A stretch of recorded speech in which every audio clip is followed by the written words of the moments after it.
Fala, galerinha! Beleza? Eu sou Marcelo Bolinha e estou resolvendo a prova de Física do Vestibular 2023 para o primeiro semestre da Universidade Estadual do Ceará.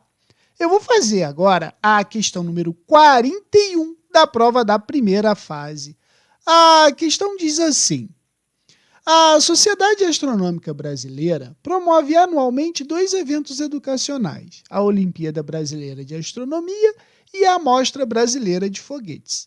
A MobFog é uma Olimpíada inteiramente experimental e tem como um de seus objetivos a construção e o lançamento, de forma oblíqua, de foguetes a partir de uma base de lançamento. Os foguetes e suas bases de lançamento são confeccionados na forma individual ou em equipes com até 3 componentes que, em geral, fazem uso de material de baixo custo. Durante o evento da MobFog, 2 equipes resolveram adotar como estratégia de competição a utilização em seus lançamentos de foguetes de mesma massa, mesma velocidade de lançamento e ângulo de lançamentos complementares, ou seja, uma vez conhecido o ângulo de lançamento de uma das equipes, a equipe rival lançará o complementar desse ângulo. Desprezando-se a resistência do ar e considerando que os foguetes utilizados pelas equipes tenham dimensões desprezíveis, é correto afirmar que... Então, para quem nunca ouviu falar dessas competições, né, a MobFog usa foguetes bem artesanais para fazer os seus lançamentos, né? É uma competição bem interessante. Bom, mas o que o problema está falando é do lançamento oblíquo. Porém, o problema disse aqui que tem um pré-requisito, né?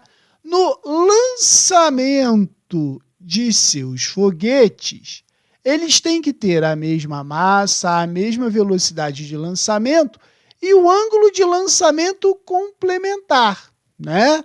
Ou seja, a equipe que lançar depois vai ter que lançar com um ângulo complementar. Bom, quando a gente fala em lançamento oblíquo, a gente sabe que tem que analisar o movimento no eixo X e no eixo Y. Lembrando que o eixo Y é movimento uniformemente variado e no eixo X é movimento uniforme, beleza? Então, fazendo a projeção do vetor V0, a gente tem que V0x é igual a V0 cosseno do ângulo e V0y é igual a V0 seno do ângulo, certo?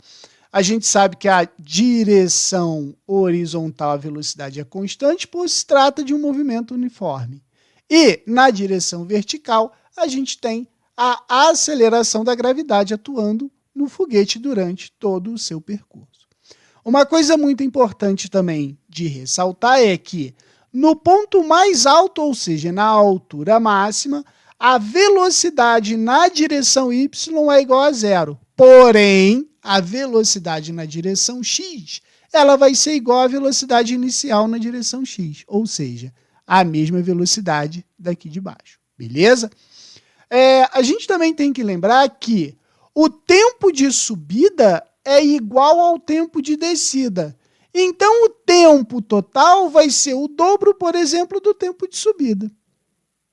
E a altura máxima ela é dada por V0 ao quadrado, seno quadrado de alfa sobre 2G.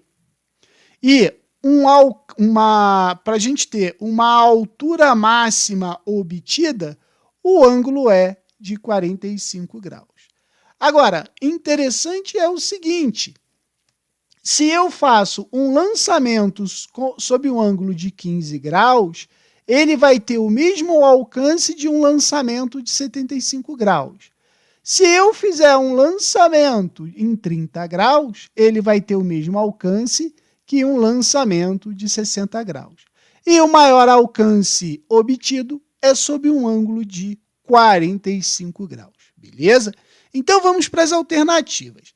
A letra A fala, os foguetes terão alcances diferentes? Cara, essa alternativa está errada. Por quê? Porque ele está falando em ângulo complementar. E a gente viu aqui, ó, 75 e 15, mesmo alcance. 60 e 30, mesmo alcance. Então, a letra A está errada. Não seriam diferentes, seriam iguais. Letra B. O tempo de permanência no ar é o mesmo para os dois foguetes. Cara, tá errado também. Por quê? Porque se você for ver, olha aqui, ó, o tempo total, ele vai ser 2 vezes a velocidade inicial na direção y, que é quem? V0, né, ó, V0, seno do ângulo divididos por g. Então, vai depender do ângulo. Se os ângulos são diferentes, os tempos serão diferentes. Por isso que a letra B está errada. Na letra C, ele fala assim, o foguete com maior ângulo de lançamento possui maior energia cinética na altura máxima. Não, cara, é o contrário, né? A gente sabe que na altura máxima, a velocidade na direção y é 0. Porém, ele tem a velocidade na direção x. Então, a gente pode dizer o quê? Que quanto mais baixo eu tiver, maior vai ser a minha energia cinética, porque vai ser na direção x que a gente vai ter energia cinética e não na direção y. Então, essa letra C também está errada. Agora, a letra D fala: a soma das alturas máximas atingida pelos foguetes independe do ângulo de lançamento. Cara, essa alternativa seria a alternativa que você não marcaria se fosse por eliminação, sem fazer as contas. Mas pensa comigo o seguinte, a altura total, ou a soma das alturas, né, ela vai ser igual à altura 1 mais a altura 2, porque ele quer saber a soma das alturas atingidas nos dois ângulos. Então, pensar assim, H vai ser, a altura máxima não é dado para essa relação aqui, ó, V0 ao quadrado vezes seno quadrado de alfa sobre 2G. Então, pensa comigo, ó, V0 ao quadrado vezes seno quadrado de alfa divididos por 2G, mais V0 ao quadrado, seno quadrado de alfa sobre 2G. Porém, ele não está falando aqui em ângulo complementar, então esse cara aqui é o ângulo complementar. E a gente tem que lembrar que o seno quadrado de alfa é igual ao seu complementar, o cosseno quadrado de alfa.